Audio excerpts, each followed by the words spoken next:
Hello everybody and welcome back to VFR. Today we are in the MB-339 here in Reno, Nevada, in honor of the currently ongoing Reno Air Races. This is going to be a little bit of a preview maybe of what's to come in Microsoft Flight Simulator. We are currently using the free scenery available in Flightsim.to. We're going to do a couple laps of the big circuit in the MB-339 and see how fast we can push it. So we're going to hop into the cockpit. We're all set up on the runway here. Alright, so we are here in the cockpit. We are going to be going full power, taking off the parking brake. And we'll do a bit of an out lap around the course, and then we will go ahead and start putting in some hot laps. That's 50. 90 knots, going to pull back on the stick, keeping the right rudder in. Just let it come away. Gear up, flaps up. Got the pylon off to our left. We're going to be following the pink pylons today, not to be confused with the red ones right in front of us. And we're going to be doing the longest course here at Reno. It's going to be the 8-mile outer loop. It's kind of like not quite an oval, but it's an oval-ish shape.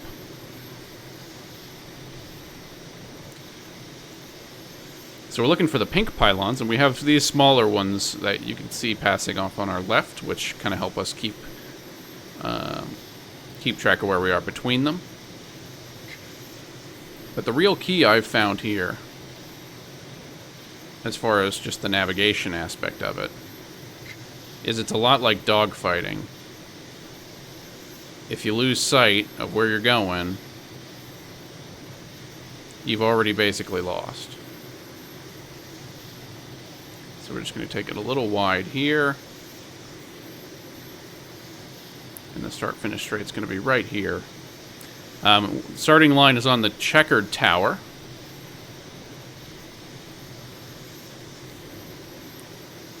Along this way. So once we cross that, we've crossed the start line. And then we're going to have to turn left pretty much immediately to stay on course.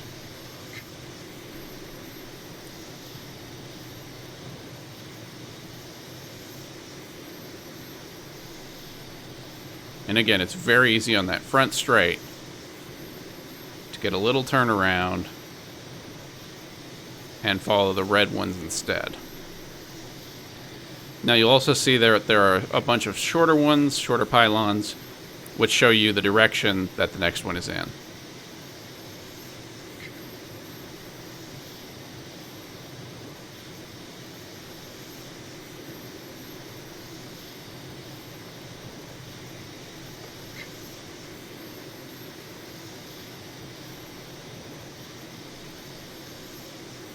There's the pink, and here's the green.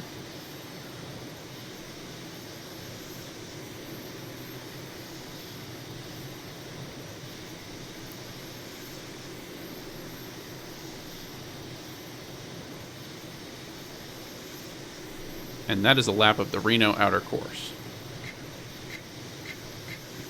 Gone a bit wide again. So yeah, the key really, as far as navigation, is just be looking ahead, know where you expect the next thing to be. Which is easier said than done, especially if you're transferring to a new airplane. So it might take some laps to get it just right. Here we go, trying not to cut the pylons.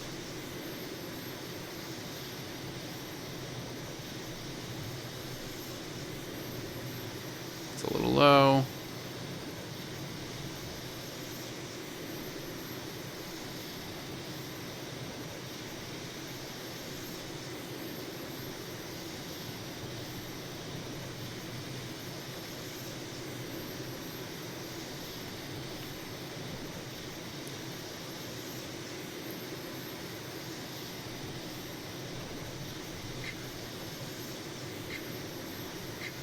And so this is going to be a really cool thing if they can integrate it well into the sim. The Reno Races expansion that's coming out, it should be really cool. I think it has a lot of potential. I was never really into air racing. It was kind of a black art to me before really very recently. It seems like there's a lot of weird rules. But it is really cool, and especially this course, if you can dial in some competitive multiplayer, I think that's an idea that has just a ton of potential. Especially for an active community like the Flight Sim community. Now, there's no inbuilt way to time yourself right now. I mean, you could use the Navlog timer, but I am using just an external web browser stopwatch, which makes the start-finish rate a little iffy, but it works well enough to capture our times as we head on to lap 4. Now, there are other courses, and this is from the free Flightsim.to scenery, so the other courses are all here too. They're just marked by the different color of pylons. So we're following the pink, that's the long one. I think the green is the second longest. And then the yellow and the red are shorter ones for smaller planes, like the Pitts special biplane, if it was working, would work for that one.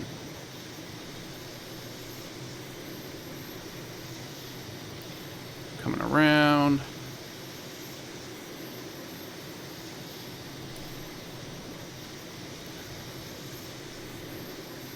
And again, this would be really cool with other people in that kind of multiplayer sense. And I do think that the sim, in a way, could be more interesting is probably not the right word. I think the opportunity for it in the sim, where you don't have a lot of the same restrictions as real-life air racing, the sim could be a really cool platform for that.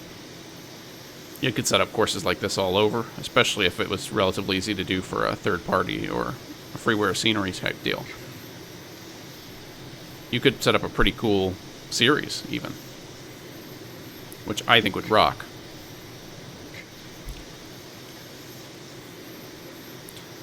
I've almost, I'm sure like some of you, been bitten by the sim racing bug.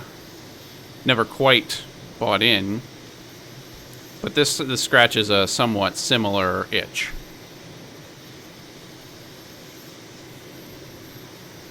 And obviously I'm not doing that well, but it is just a lot of fun, especially on this course.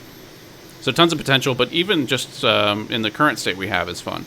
Timing yourself, seeing if you can do better. I still don't know what exactly. I'm sure there's a lot of technique. I'm sure there's a lot of best practices for taking the fastest line around the pylons once you get past just straight up navigating. And that's something that's really, really cool to explore. So that's why I like to keep track of the times in these different airplanes and just see how much more, how well I can do. In my sighting laps, I was doing about 359 miles an hour.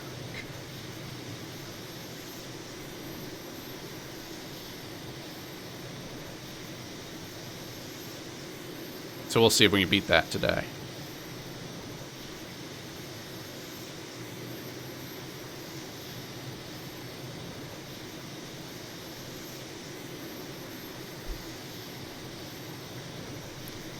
Now we're coming around. We're finishing up lap 6 here.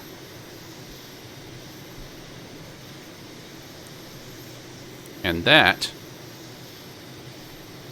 is going to do it. So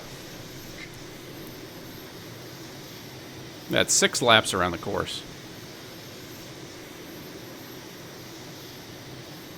We're just going to go ahead and circle around the valley, come off the throttle a little bit, and come straight into land runway 8. Now, usually in real life, these are competed in heats of about 6 laps, although don't quote me on that. But in heats of 4 to 6 airplanes or so. Again, not an expert, but was watching a little bit of the live stream this past weekend of the Reno Air Races. It's pretty cool stuff. So we're still going pretty fast. So I'm just going to get... we're going to go around a little bit.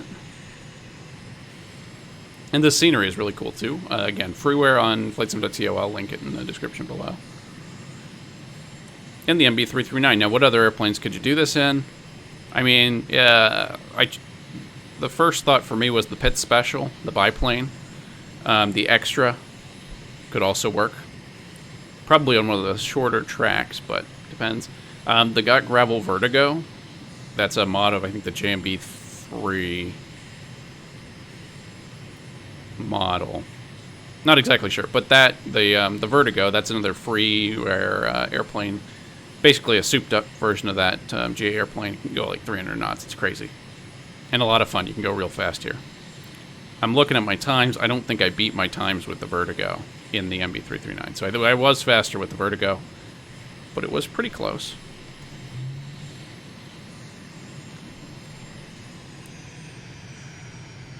We're going to get the gear out. We're going to get some drag going.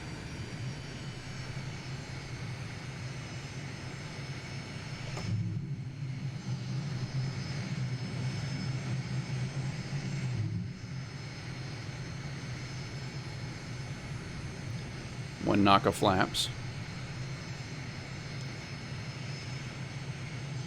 And I'm also using head tracking. You don't have to, especially, I think it would be really helpful if you're flying in that multiplayer environment, maybe down the line. But for our purposes today, I was just trying it out. But yeah, this is just a simple track eye or type head tracking system.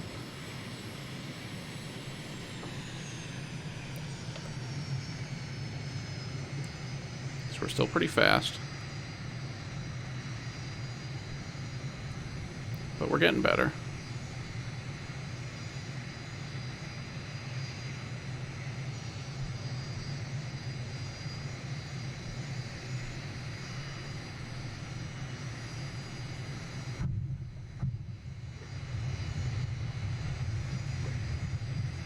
Rudder.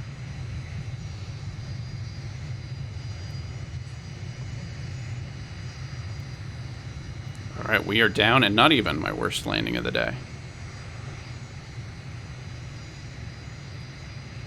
So I'm going to go ahead and taxi us on over, and then I'll plug the scores into the calculator, and we'll see how we did.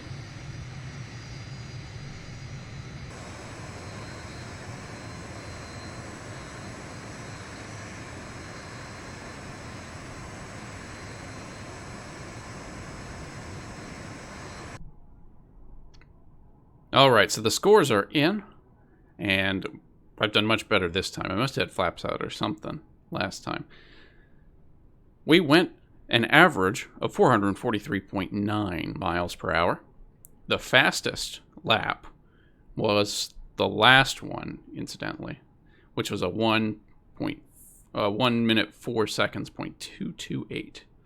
Averages out to about 448 miles per hour. Again, I've gone faster than that in the Vertigo, but that's a crazy souped up plane, and this is really fun. So not bad. When yeah, again, down the line we'll see if we can beat it and do better. But yeah, it's just a fun thing to track. And at this point, I mean, you could fly around with your friends still too, and if you all wanted to track your times, you could do that. But right now, until the actual official expansion comes out, I think this will be a fun way to tide myself over by trying to beat these times. So very cool, very fun, and yeah, I hope you enjoyed this this quick jaunt around the Reno Air Races.